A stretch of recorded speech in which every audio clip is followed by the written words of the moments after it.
The cold metal chair at the police station felt like ice against my back. But it was nothing compared to the chill that ran through me when I remembered what was inside that beautiful mahogany box. My hands were still shaking, and Detective Morrison kept refilling my coffee cup, though I couldn't taste anything anymore. Just 3 weeks ago, I was Minerva Moon, a happy 32-year-old kindergarten teacher in suburban Cleveland, Ohio, worried about nothing more than finger paint stains and parent-teacher conferences. Now I was sitting here, lucky to be alive, all because of an inheritance that should have been a blessing. It started with a phone call from Aunt Beatrice's lawyer. I was in the middle of teaching my kids how to tie their shoes when the principal knocked on my classroom door. "Important call," she mouthed, and something in her expression made my stomach drop. The lawyer's voice was formal but kind. "Miss Moon, I'm sorry for your loss. Your Aunt Beatrice passed away last Tuesday." I sat down hard in the principal's office chair. Aunt Beatrice, the only family member who ever really saw me, who taught me to play piano on her antique music boxes, who smelled like lavender and always had butterscotch candies in her purse. "She's left you her entire estate," the lawyer continued. "The sum total is approximately $890,000, plus her collection of antique music boxes." I nearly dropped the phone. Before I share what happened next, I want to say thank you for listening to my story. If you're finding this helpful or interesting, please hit that like button and let me know in the comments where you're watching from and what time it is there right now. Your support means the world to me. The news of the inheritance spread through our family like wildfire. My older brother Dylan called within hours. At 38, he'd always been Mom's golden child, the one who could do no wrong, even when he was doing everything wrong. His voice was silk over steel when he spoke. "Hey sis, heard about Aunt Beatrice? Such a shame. I'm assuming we'll split everything equally, right? I mean, I was her only nephew." "Dylan," I said carefully, "the lawyer said she left everything to me." The silence was deafening. Then came the explosion. "That's impossible. I'm the oldest. I'm the one who deserves—" He caught himself, voice shifting to fake sweetness. "I mean, surely there's been some mistake. That old bat was probably senile. That old bat. The woman who raised us for 3 summers when Mom was going through her rough patch. The woman who paid for Dylan's car when he turned 16, though he never visited her after that." Strange things started happening after that call. I'd see the same gray sedan behind me on my way to work 3 days in a row. Phone calls where someone breathed heavily but never spoke. My recycling bin was knocked over, papers scattered, like someone had been going through them. My husband Marcus noticed it too. "Babe, that car's following us again," he said one evening as we drove home from dinner. Marcus had served as military police for 8 years before we met, and his instincts were rarely wrong. Started when we left the restaurant, made every turn we did. I wanted to believe it was paranoia, that grief and sudden wealth were making us jumpy. But then came that Thursday afternoon. I was grading papers. Marcus was in the garage working on his motorcycle when the doorbell rang. Through the peephole, I saw a delivery driver with a package that required signature. The box was beautiful. Mahogany wood with brass corners that caught the light. It was heavier than it looked, maybe 15 pounds, wrapped in expensive cream paper with a gold ribbon. The return address made my heart skip. Dylan Moon, with his Chicago address. I carried the box inside, setting it on our kitchen island. There was an envelope attached with my name in Dylan's handwriting. The same dramatic swoops he'd used since high school when he thought he'd become a famous artist. Inside, the card read, "Congratulations, sis. You deserve this. Let bygones be bygones. Love, Dylan." Marcus came in, wiping grease from his hands. "What's that? Gift from Dylan? He's apologizing, I guess?" Marcus's expression darkened. My husband isn't a suspicious man by nature, but 6 years of marriage meant he knew all about Dylan. The borrowed $5,000 for a business opportunity that turned out to be a pyramid scheme. The time he sold our grandmother's jewelry claiming she'd given it to him. The family reunion where he got drunk and announced I was only Mom's favorite because I was too stupid to be a threat. "Minerva, when has your brother ever apologized for anything?" He was right. Dylan had a pattern.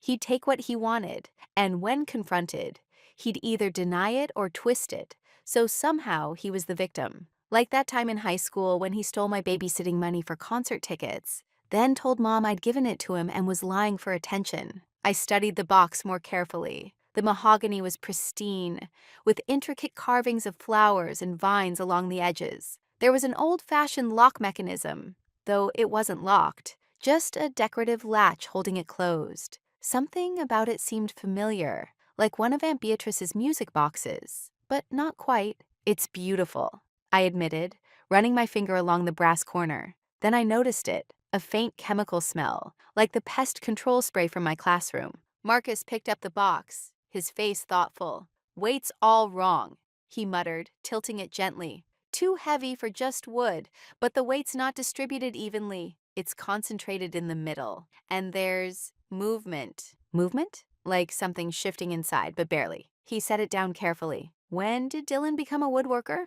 He didn't. He can barely hammer a nail straight. I remembered his attempt to build a birdhouse in shop class. It looked like a drunk beaver's fever dream. Even the teacher couldn't hide his amusement. That's when Mrs. Henderson from next door knocked. She's one of those neighbors who knows everything but in a helpful way, like a benevolent spy. "Minerva, dear, I don't mean to pry, but was that your brother's rental car yesterday? The blue Honda?" My blood went cold. Dylan was here. Well, I assumed it was him. Looked just like him, sitting in the car for about an hour, just watching your house. I thought maybe you two were meeting up and he was early. He drove off when Marcus came home. Marcus and I exchanged glances. Dylan lived in Chicago, a 5-hour drive. Why would he come here, watch our house, and not even knock? I thought about Aunt Beatrice then, really thought about her. The last time I'd seen her, a month before she died, she'd pulled me aside at her 85th birthday party. "Minerva, sweetling," she'd said, using her pet name for me. "I need you to know something. I've made provisions in my will, and they might upset some people.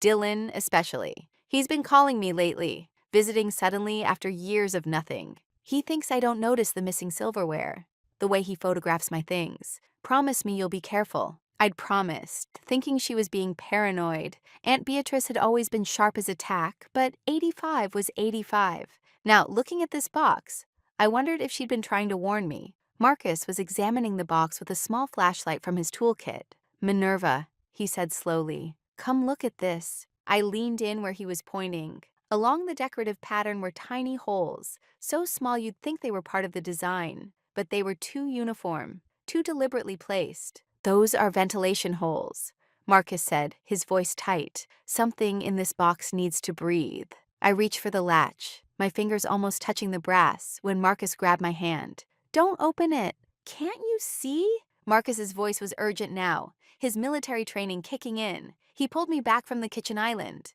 "Those holes, the weight, the chemical smell. Minerva, there's something alive in there." My mind raced. Dylan wouldn't, he couldn't. But then I remembered the summer he put a snake in my bed, because I told Mom about him sneaking out. The time he left raw chicken in my locker before spring break because I'd beaten him for valedictorian.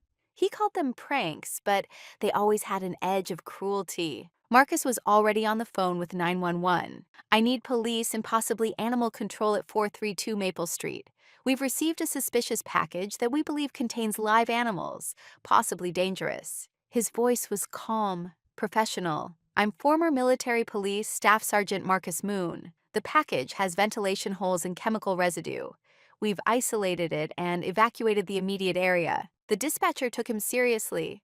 Marcus had that effect on people. We waited in the living room, that box sitting on our kitchen island like a ticking bomb. The longest 10 minutes of my life. Every little sound made me jump. Was that a scratch from inside the box? A movement? I couldn't help but think about all the times Dylan had pushed boundaries, like when we were kids and he'd convinced me to touch the electric fence at our uncle's farm, saying it was turned off. The shock had knocked me backward, and he'd laughed until he cried while I sobbed. Or in college, when he told my boyfriend I was cheating on him with a professor. Completely false, but the damage was done. My phone buzzed. Sarah, my teaching assistant. "Hey, weird question, but did you have a brother visit the school? Some guy was asking about your schedule, saying he was your brother wanting to surprise you. Security didn't let him in without clearance, but thought you should know." The pieces were clicking together in the worst possible way. Dylan checking my schedule, watching our house, and now this gift arriving when he knew I'd be home alone. Marcus usually worked late on Thursdays, but he'd taken the day off to fix his bike. I pulled out the letter from Aunt Beatrice I'd kept in my purse since the lawyer gave it to me. Her handwriting was shaky but clear. My dearest Minerva, if you're reading this, I'm gone and you've inherited what I've built. It's all yours, sweetly. Every penny. You're the only one who visited me without wanting something, who helped me without being asked. Dylan will try to take what's yours. He's already tried with me. Be smarter than he thinks you are. You always have been. The police arrived. 2 cruisers and an unmarked van. Detective Morrison introduced herself. A woman about 50 with sharp eyes and graying hair pulled back tight. Mr. Moon briefed us. We're going to handle this very carefully. A young officer with specialized equipment approached the box. He had a thermal imaging device, some kind of scope. His partner stood ready with thick gloves and a containment unit. The officer looked through the scope, adjusting something, peering closer. Then his face went white as paper. He stepped back, nearly knocking into the island. "Detective," he said, his voice cracking slightly, "we need the bomb squad protocol." "Now," Marcus muttered. "Kid looks like he just saw his ex-mother-in-law at his wedding. This can't be good." "It's not a bomb," the officer said quickly, seeing our panic. "But, Detective, you need to see this." He handed her the thermal scope. Detective Morrison looked through it, her expression hardening. "Everyone out of the house. Now." We evacuated to the front yard while the specialized team arrived. Men in what looked like modified hazmat suits entered our home. Neighbors gathered, Mrs. Henderson clutching her cat, the Johnsons from across the street whispering. I heard one of them say, "Inherited nearly $1 million," and wanted to disappear. After what felt like hours, but was probably 20 minutes, Detective Morrison approached us. Her face was grim. "Mrs. Moon." The box contained approximately 3 dozen brown recluse spiders. They appear to have been deliberately collected and, based on their agitated state, starved for several days to increase aggression. I felt my knees buckle. Marcus caught me, his arms strong around my waist. Brown recluse spiders. Their venom causes necrosis, flesh-eating damage that can lead to amputation or death. "If you'd opened that box normally," the detective continued, "reaching in to see what was inside, you would have sustained multiple bites on your hands and arms. The spiders were positioned to scatter upward and outward. An expert from the university was called in. Dr. Chen, who specialized in arachnids, he examined the spiders after they'd been contained. These aren't local," he said. "Brown recluses aren't common in Ohio. Someone had to specifically source these, probably from an exotic pet dealer. They've been kept without food for at least a week. You can tell by their metabolic state. They're desperately hungry, which would make them bite repeatedly." The investigation moved quickly after that. Within hours, they traced the wooden box to a custom furniture shop in Chicago, paid for in cash. But the owner remembered Dylan because he'd been so specific about the dimensions and the need for proper ventilation. The spiders were traced to an exotic pet dealer 2 states away, where Dylan had used his credit card. "He didn't think we'd trace it if you were dead," Detective Morrison explained. "Most spider bite deaths are ruled as tragic accidents, especially if the victim has a severe allergic reaction." Dr. Chen pulled me aside. "You need to understand how lucky you are," he said quietly. "With that many bites, even if you survived, you'd likely have permanent damage, nerve damage, tissue death, chronic pain, and that's assuming you got to the hospital in time." My phone rang.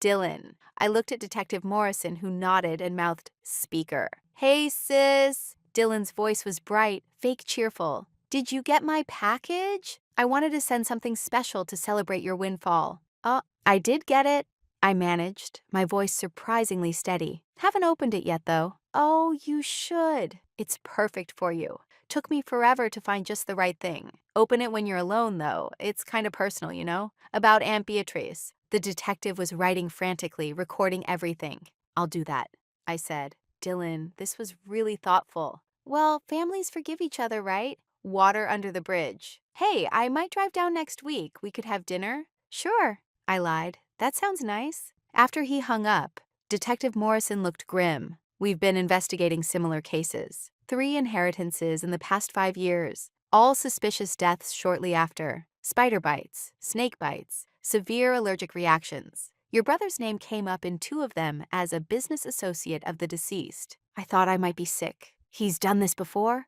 We could never prove anything, but now. She held up an evidence bag with a receipt. We found this in the box lining. He got sloppy. This is from the exotic pet dealer. Timestamp showing he bought them 3 days ago. Just when I thought it couldn't get worse, her phone rang. She answered, her face growing more serious with each word. After hanging up, she turned to us. That was our digital forensics team. They got a warrant for your brother's phone records. He purchased a life insurance policy on you 2 weeks ago, right after the inheritance was announced. $1 million with himself as beneficiary. But that's illegal, Marcus protested. You can't just take out insurance on someone without their knowledge. He forged her signature, also illegal and also sloppy. He used the wrong middle initial. My phone buzzed again. This time it was a number I didn't recognize. A woman's voice, crying. Is this Minerva? I'm Ashley, Dylan's girlfriend. I'm scared. He doesn't know I'm calling. I found things on his computer, searches about poisonous spiders, about how long venom takes to... God, I think he's planning something terrible. Before I could respond, I wanted to take a moment to thank everyone listening.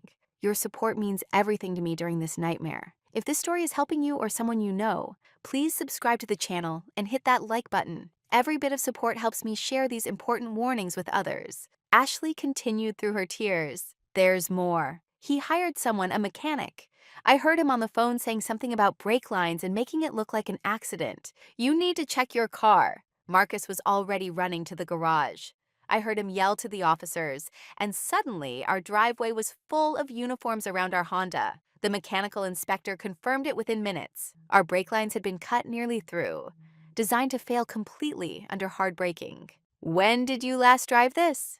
The inspector asked. Yesterday, I said numbly, to get groceries. You're lucky. Another day, maybe 2, and they would have failed completely. Probably on the highway. Detective Morrison's phone rang again. This time her face went from serious to urgent. We need to move you to a safe house. Now, Dylan just booked a flight to Cleveland. He lands in 3 hours. Ashley was still on the phone, whispering now. I'm in his apartment. He doesn't know I have his laptop password. Oh God, there's so much here. He has a whole folder labeled Aunt B Estate. There are documents, forged signatures, medical articles about spider venom and untraceable poisons. Detective Morrison had us on speaker in the police van as we headed to the safe house. Ashley, this is Detective Morrison. You're being very brave. Can you send those files to my email? I'm scared he'll know.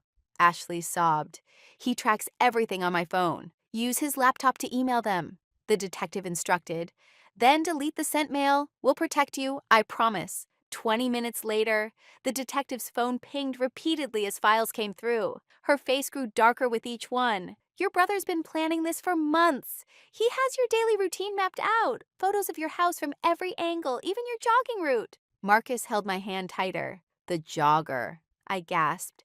There's been this guy jogging past our house every morning, same time I leave for work. Baseball cap, sunglasses. I thought he just had the same schedule. That wasn't Dylan, though, Marcus said. Build was wrong. Plus, the guy could actually run without wheezing like a broken accordion. The detective nodded. He probably hired someone to watch you. Ashley just sent a Venmo history. Multiple payments to someone named Jake Torres with notes like consulting and research. We arrived at the safe house, a nondescript 2-story in a quiet suburb. As we settled in, the detectives team worked through the evidence. The full picture was terrifying. Dylan had researched everything.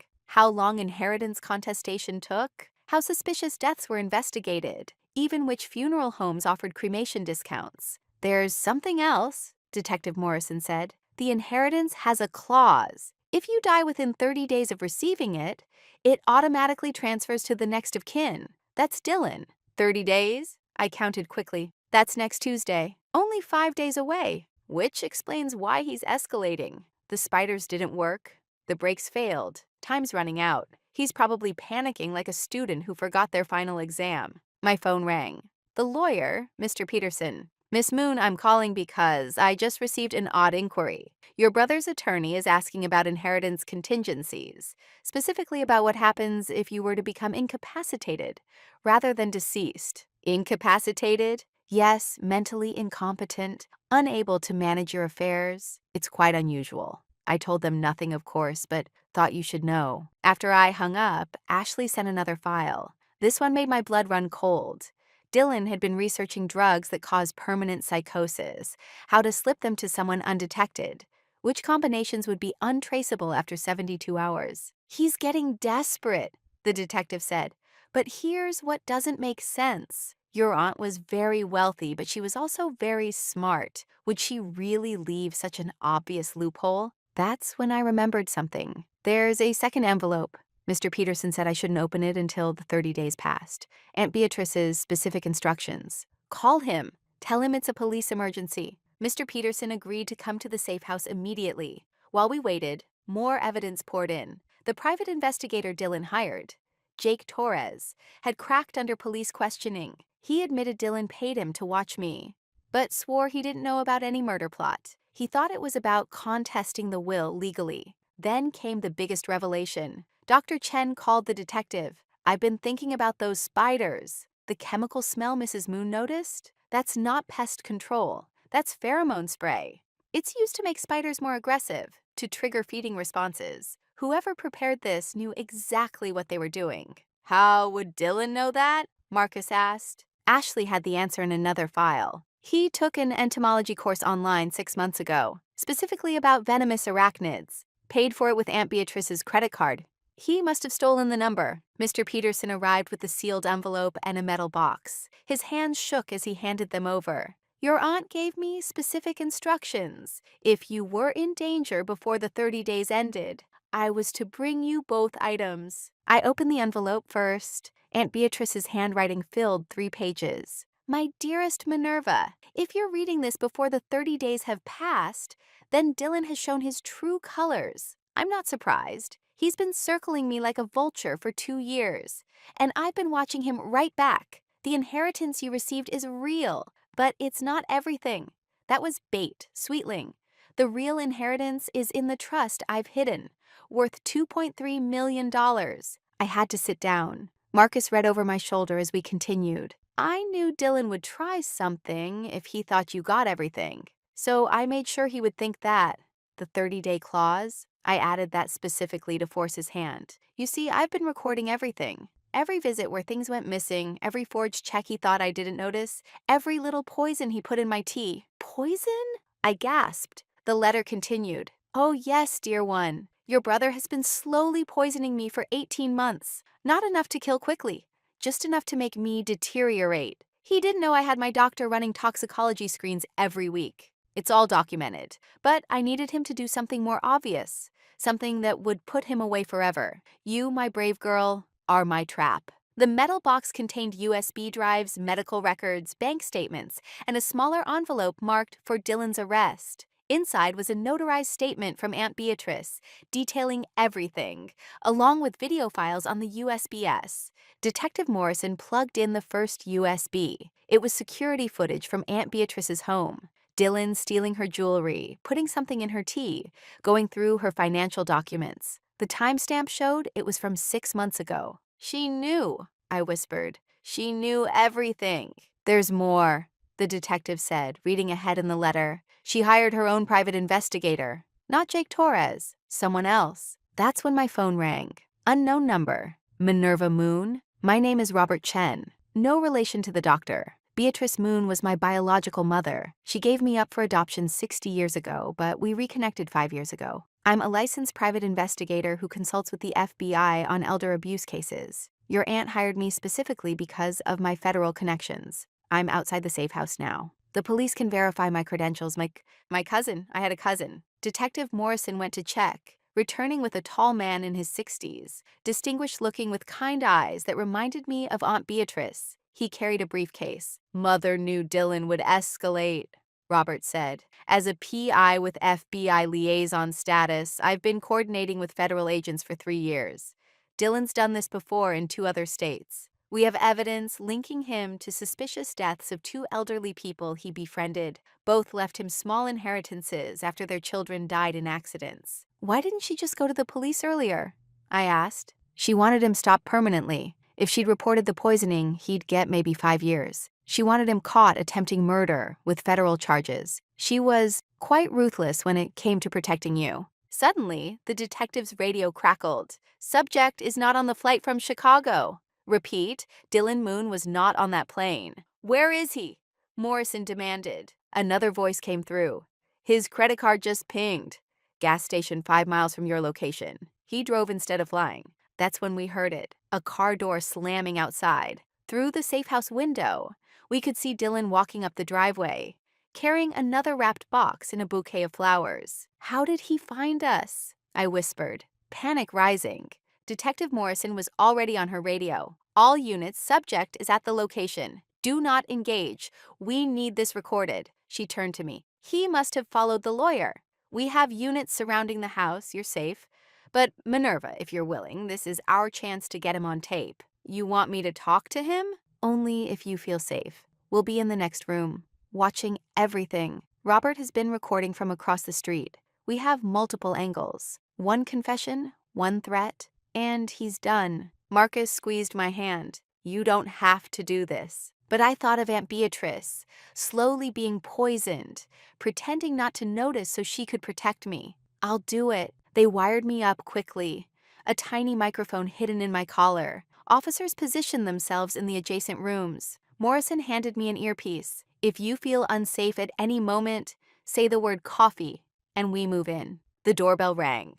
I answered it, trying to keep my hands steady. Dylan stood there with his brightest fake smile, flowers in one hand, another ornate box in the other. This one was painted gold with red ribbons. Sis! Surprise! I was in the neighborhood and thought I'd check on you. I heard you had some kind of police issue? How did you know where I was? Oh, I saw Peterson's car leaving your house, followed him here. Figured you might need family support. His eyes glinted. Can I come in? I stepped aside. He entered, looking around casually, but I could see him checking exits, windows. Nice place. Temporary? Just for a few days. The police think someone's been threatening me. Threatening you? His concern was almost convincing. Who would threaten my little sister? I'll kill them myself. Actually, I said carefully, they think it's about the inheritance. Ah. He set down the flowers and box on the coffee table. Well, desperate people do desperate things. Good thing I'm here now. Family should stick together in times like this. Is that why you sent the spiders? The words hung in the air. Dylan's mask slipped for just a second before he laughed. Spiders? What are you talking about? The brown recluses in the mahogany box. I sent you a music box, one of Aunt Beatrice's. If someone put spiders in it, they must have intercepted the package. How horrible! His performance was almost good enough for community theater. Almost. I'd seen better acting from my kindergartners, pretending they didn't eat the Play-Doh. And the brake lines? His eye twitched. What about brake lines? Someone cut them. My God! Thank goodness you're okay. He moved toward me, arms out for a hug. I stepped back. His face darkened slightly. Minerva, you can't possibly think I would ever hurt you? You put a snake in my bed when we were kids. That was a prank. We were children. You poisoned Aunt Beatrice. The mask dropped completely. His face went cold, calculating. You can't prove that. Actually, she proved it herself. Weekly toxicology reports for 18 months. He was silent for a long moment, then smiled. It wasn't his fake smile anymore. This was real Dylan, the one who'd pulled wings off butterflies, who'd laughed when I cried. Clever old bat. Should have used something stronger. In my earpiece, Morrison whispered, keep him talking. Why? I asked Dylan. She loved you. She loved you. He corrected. I was just the spare, the backup grandchild. Even Mom loved you more. Pretty little Minerva with her perfect grades and her kindergarten teacher dreams. Do you know how much I've had to scrape for everything while you just floated through life? So you killed people for money? I survived, he snapped. Those old people were going to die anyway. I just accelerated the timeline. They were lonely, pathetic. I gave them attention, made their last months meaningful. By poisoning them? You make it sound so crude. He picked up the golden box. It's an art, really. Finding the right dose, the right substance. Something that mimics natural decline. Doctors never look too closely at elderly deaths.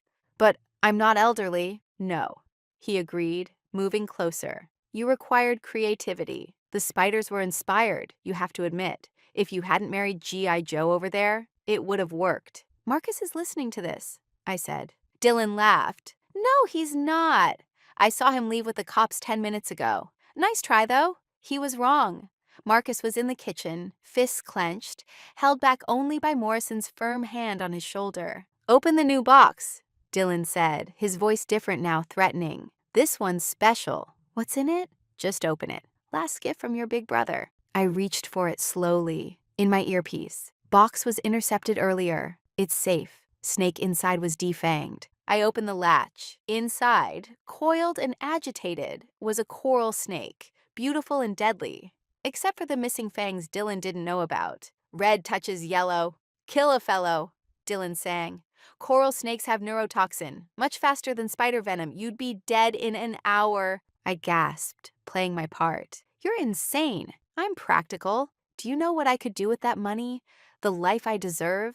While you'd wasted on crayons and construction paper for snot-nosed brats. The 30 days are almost up. You've lost. His smile was terrible. Oh, sis, I've got 5 more days. And now that you're here, alone with a deadly snake. He pulled on gloves from his pocket. Tragic accident. Girl inherits money. Stress makes her careless with exotic pet. Happens all the time. He reached for the snake. That's when I said it. I'd love some coffee right now. The doors burst open.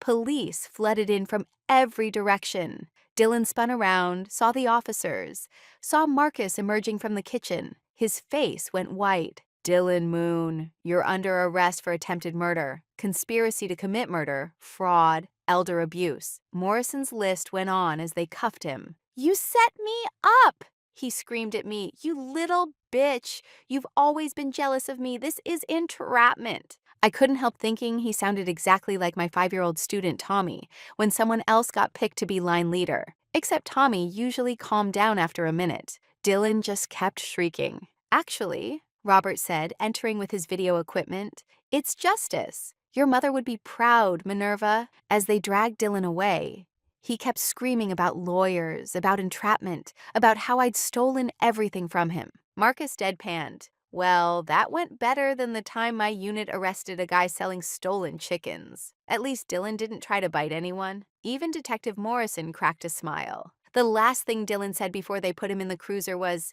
I'm your brother. Family's supposed to forgive. Aunt Beatrice was family, I replied. And she didn't forgive. She just got justice. The next morning, Mr. Peterson arrived with a thick folder and that same metal box from before. Now that Dylan's been arrested, I can share everything.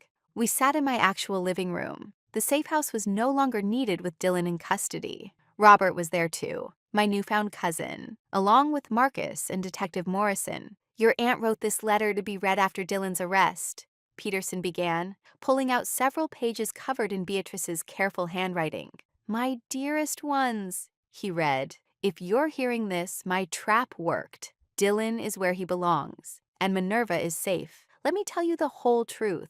I knew I was dying 2 years ago. Pancreatic cancer, stage 1 when they found it. I had maybe 3 years, they said. But then Dylan started visiting. Sweet boy, he said, checking on his old auntie. The tea he brought tasted funny, but I drank it anyway. When I started feeling worse, I had my suspicions. My doctor, bless him, ran every test without Dylan knowing. Arsenic in small doses.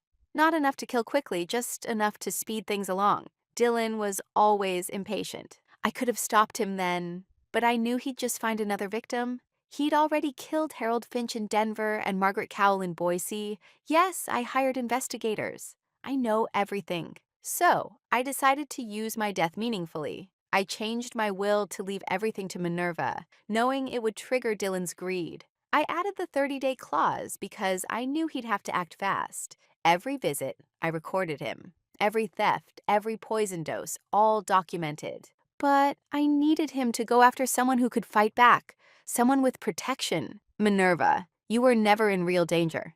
Not with Robert watching, and the federal agents he's been working with. I looked at Robert. Federal agents? He nodded. FBI's been investigating Dylan for 3 years. Aunt Beatrice's evidence was the breakthrough they needed. Peterson continued reading. The real inheritance, my dear Minerva, isn't just money. It's freedom from Dylan forever. The trust contains $2.3 million, but more importantly, It funds a foundation for protecting elderly victims of family abuse. Robert will co-manage it with you. Dylan thought he was the smart one, playing the long game. But I've been playing longer. Every piece of missing jewelry he stole? Fake. The real pieces are in a safety deposit box. Every check he forged? From an account I kept specifically for evidence. Every dose of poison he gave me? Carefully measured and documented. I'm sorry for using you as bait, sweetling, but I knew Marcus would protect you, and Robert was always watching. Dylan's pattern was escalation. He'd start safe, then get reckless when frustrated. We needed him reckless. There was video footage on the USBs that shocked everyone. Aunt Beatrice had installed cameras everywhere after Dylan started visiting. We watched him go through her medicine cabinet, her financial papers, even trying on her jewelry when he thought she was napping. But the most damning evidence was a recording from just a month before she died. Dylan was on the phone, not knowing Beatrice's new hearing aid could record. The old bat's almost done. Another month, maybe two. I've got power of attorney papers ready to forge. Minerva won't contest it. She's too soft. By the time anyone figures it out, I'll be in the Caymans. Detective Morrison shook her head. Your aunt was playing three-dimensional chess while Dylan was playing checkers. There's one more thing, Peterson said, pulling out a small key. This is for a safety deposit box. Your aunt said you'd know where. I did know. When I was 8, Aunt Beatrice and I had tea at the Waldorf Hotel in Chicago. She told me it was our special place, just ours. She must have a box at the bank next door. That afternoon, Robert and I went to Chicago. In the safety deposit box was another surprise. Photos of Robert as a baby. Letters Beatrice had written him over the years but never sent. And a note. I gave you up because I was 16 and had no choice. Finding you again at 80 was my second greatest joy. Introducing you to Minerva is my greatest accomplishment. Take care of each other. There was also evidence of Dylan's first victim, an elderly neighbor, when he was just 19. The death was ruled natural, but Beatrice had found the poison in Dylan's old room years later, along with a journal describing his plan. She'd kept it all, building her case for decades. She protected me even before I knew I needed protection, I said. Robert squeezed my shoulder. She protected all of us. Dylan had my name on a list in his apartment. I was going to be next after you. The trial was swift, with the attempted murder caught on tape, the poisoning documented, and 3 suspicious deaths linked to him. Dylan got 25 years total, with federal charges running concurrently. He'd be 63 when eligible for parole. Still young enough to be dangerous, but old enough that his prison record would follow him forever. During the trial, more victims came forward. Elderly people who'd hired Dylan as a handyman and noticed missing items. One elderly man said, he was like a reverse Santa Claus. Instead of leaving gifts, he took them. Except Santa has better hygiene and doesn't case your joint while pretending to fix your sink. The courtroom actually laughed. A woman whose mother died suspiciously after Dylan befriended her. The FBI found evidence of at least 7 victims, though they could only prove 3 deaths. Dylan's girlfriend Ashley testified against him, showing receipts for poisons, weapons, and surveillance equipment. She'd stayed with him out of fear after finding his journal detailing how he'd kill her if she left. She's in therapy now, living in another state under a new name. The best moment was when they read Dylan's own journal aloud in court. He'd written, Minerva doesn't deserve anything. She was always the favorite, always perfect. When she's gone, everyone will see I was the one who deserved love. The prosecutor's response was perfect. Mr. Moon didn't want love. He wanted money, and he was willing to kill his own family for it. 6 months later, I stood at Aunt Beatrice's grave with fresh sunflowers, her favorites. The headstone now read, Beatrice Chen Moon, protector, detective, beloved aunt. Robert had taken his mother's maiden name to honor her. We did it, I told her. The foundation's helped 14 families already. Elder abuse cases that would have been ignored. Dylan's actually helped people, just not the way he intended. Marcus joined me, carrying a folder. The last family we helped wanted you to have this. Inside was a card signed by dozens of people. Thank you for turning pain into purpose. The Beatrice Moon Foundation for Elder Protection had become everything my aunt wanted. We used the inheritance to hire investigators, lawyers, and social workers specifically trained to spot family abuse. Robert ran the investigative side with his FBI connections, while I handled the victim support services. Dylan had written me exactly one letter from prison. "I'm your brother. You owe me forgiveness." I'd written back, "Aunt Beatrice was my family. I owe her justice." I never heard from him again. His prison experience was poetic justice. His cellmate turned out to be Victor Gonzalez, whose grandmother Dylan had poisoned in Boise. Victor had been released on appeal when Dylan's arrest revealed new evidence. The prison couldn't prove anything, but Dylan requested protective custody after just 3 weeks. As Marcus joked, turns out Dylan's not so tough when his victim can fight back. Who knew spiders and elderly ladies were easier targets than a 6'4" guy named Victor? He now spends 23 hours a day alone, safe, but slowly going crazy from isolation. Mrs. Henderson still lives next door. She's become the foundation's unofficial spokesperson, telling everyone about that brave girl who caught a killer. She also adopted 12 cats and named one Dylan. "He's the mean one who hisses at everyone and tries to steal the other cat's food," she says with a wink. But unlike human Dylan, cat Dylan is fixed now, so he can't reproduce his nasty attitude. She tells this joke to everyone, and it never gets old for her. The day I returned to teaching, one of my students, 5-year-old Emma, asked if my brother was in timeout. "The longest timeout ever," I said. She nodded sagely. "My brother got timeout for putting gum in my hair." Your brother must have done something really bad. If only she knew that her comparison wasn't that far off.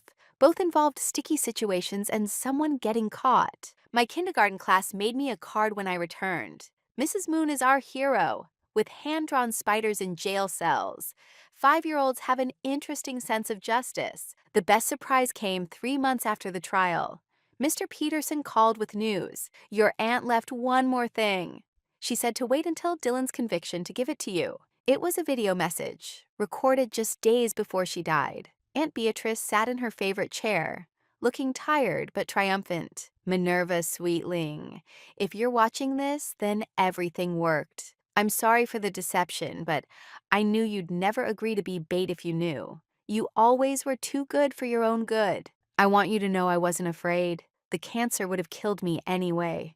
Dylan just thought he was speeding it up. Every cup of poison tea he brought, I saw as evidence. Every visit was another nail in his coffin. Use the money well, help others who can't help themselves, and remember, family isn't blood, family is choice. I chose you, sweetling, and Robert, I chose to find you. Dylan chose greed, and now he has what he chose. Live well, love freely, and if anyone ever tries to hurt you again, remember what your Aunt Beatrice taught you. Document everything and nail the bastard. Marcus and I used part of the inheritance to buy the house next to ours, turning it into a safe house for elder abuse victims. We hired counselors, nurses, and security. In the first month, we helped 3 elderly people escape abusive families. 1 year later, we had something else to celebrate. I was pregnant.